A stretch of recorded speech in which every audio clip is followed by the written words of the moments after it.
It's the most scrapped motorcycles of 2023. This is from Scrap Car Comparison, and it was published on Visor Down, and I thought it was quite an interesting read. Now, there are some caveats around this data. I mean, for example, it's not relative to how many of these bikes have been sold or produced. You'd probably want to take what percentage of those bikes are being scrapped, if you know what I mean, to get any reliability. Sure. Naturally, the more popular manufacturers that sell loads of commuter bikes and delivery bikes and scooters and stuff like that are going to be up the top. And number one, Yamaha, is 16% of the bikes that were scrapped last year. They report that models such as the FZS 600, the R125, and the YBR 125 featured among the most frequently scrapped models. Now, they don't give full model data, but FZS 600, is that the Phaser?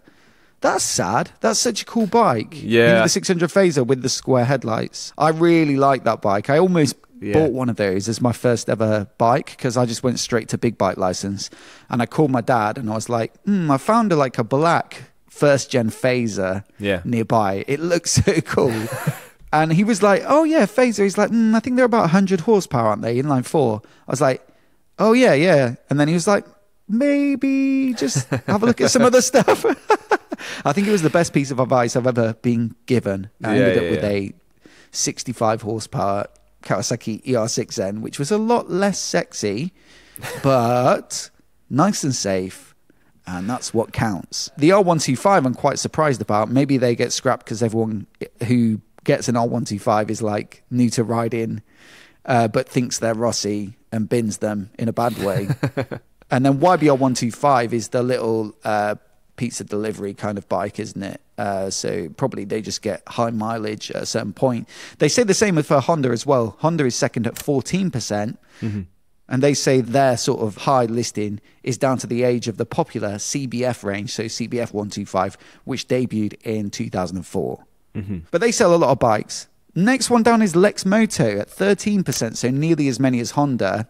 Again, they're just selling a lot of those, although they haven't been around for that long, I don't think, have they? No, exactly. It's the amount of time they've been around that makes me more concerned about that one being up there, yeah. And next down, Suzuki, then Piaggio, Kawasaki, Triumph at 4%, Sim, I guess that's like a Lex Moto type thing, 4%. Okay, yeah. Peugeot, I guess they'd be scooters, 3%. Yeah. And Keyway, rounding off the top 10 with 3%. Any surprises? It's the best thing you can do with a Keyway, to be fair. No.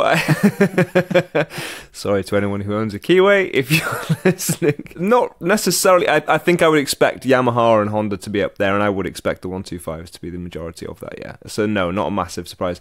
I agree with you, though. For me, the sad one is the Phaser. Yeah, that's a bit of a shame, that one. Because that's like you say, the older, squarer looking one. And it is a bike that constantly sort of pops up on my radar. And it's one that my dad's always been like, oh yeah, good bike, surprisingly capable, and you know. Maybe there's some just like fatal problem with them that means they just have to get scrapped now, though. I mean, if you click through to their website, the Scrap Car Comparison website, there's not really that much data on the bikes, but there's a really interesting long post with lots of charts and data about cars. So like which cars hold their value most when they get scrapped, if you know what I mean, like they're worth the most versus what you paid for them, and which ones have got the lowest. Also the reasons for scrapping them, like a terminal sort of engine issue or rust. Or if it's just a Keyway, probably just because you don't like it. And it's not worth it. You only paid 500 quid for it anyway.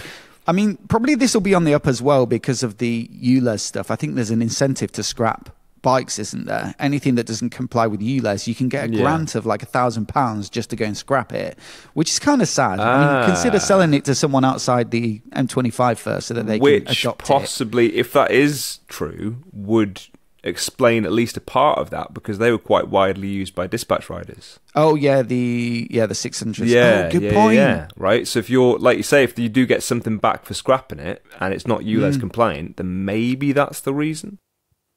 Also, I don't know if the scrap incentive is priced as relative to the cost of the bike, but I wonder if you could buy a Keyway for like 200 quid and then get £1,000 for scrapping it. Do everyone a favour. Yeah, like collecting cans in America and taking it and trading them in. Yeah, exactly. Just scooping up scooters. Yeah. that have been knocked over in the motorcycle bays. Yeah. Oh, it's so sad reading this. Generally speaking, motorcycles don't have as long a lifespan as cars. You could put some sad music behind this, but still suffer from the same sort of issues, such as rust, which must be managed to prolong their time on the roads. After being broken down and crushed, every single one of these top scrapped motorcycles will be put to good use in a number of different ways, while ensuring the absolute minimum of each vehicle goes to waste. That's like the saddest thing I've ever heard in relation to motorcycles. Normally it's like wheelies and burnouts and loud exhausts, and then this is just a paragraph of misery, really. Yeah. Put to good use, though. I mean, maybe as like recycled Forks. Metal furniture. Yeah. A couple of things. Forks, Cutlery. exactly. Yeah. And for a lot of those bikes, I would say put to better use. I'd rather have 150 kilograms of forks than some of those bikes. Anyway, I digress. Question on this one. Let's use this. Like I say, rough data, and the listeners at home can play along with this as well. Your last 3 bikes, Tim, if you use that percentage as a number of points, like if it's 16% for Yamaha, you get 16 points. And a high number indicates that it's only scrap worthy, and therefore whoever gets the highest score has the worst taste in motorcycles. Okay, let me talk you through it. Yeah, tell me My through it. last 3 motorcycles have been, most recently I picked up the Suzuki SV650. 9% of the bike scrap last year was Suzuki, so I get 9 points for that. Okay. Triumph Tiger 800, Yeah. 4 points for that. And then previous to that, it was the Triumph Trident 660. Another Triumph, so I get another 4 points. That makes a grand total of 17. Yeah. Your most recent motorcycle. Yeah, you've sold me out here because it's a Honda, isn't it? No, well. Are we what's going with your what most I'm recent riding one? currently? Oh, Ducati. Yeah. And that gets 0 points because it's off the scale. Exactly, because they're collectible. No one ever scraps a Ducati. Okay. And previous to that. Honda. Sure, mate. Previous was a Honda. We'll Yeah, I'm glaze pretty over high that on and this, move on. Previous to that. Previous to what was previous to the Honda? What did I have Come before that on. one? Oh, wait. Africa Twin was previous to the Ducati. Yeah, 14 points for that. So you've got 3 to play with. Don't just lie and say you got a keyway to call it a draw. You've got 3 points. Genuinely, what was previous to the Africa Twin for me? Was it the Motor Guzzi? Was it the V9? Oh, are you serious? I thought you were going to lose because I was thinking of the CB1000. Oh no, that was Between before.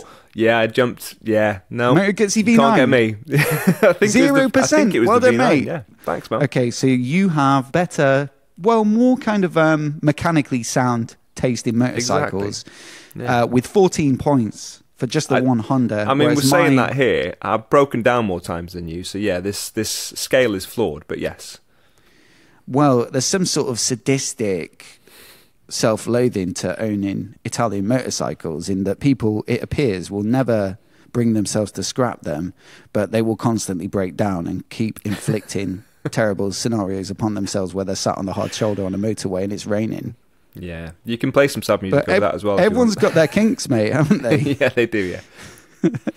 You do you. I'll just scrap mine after a few years and start again with a fresh sheet of paper, you know.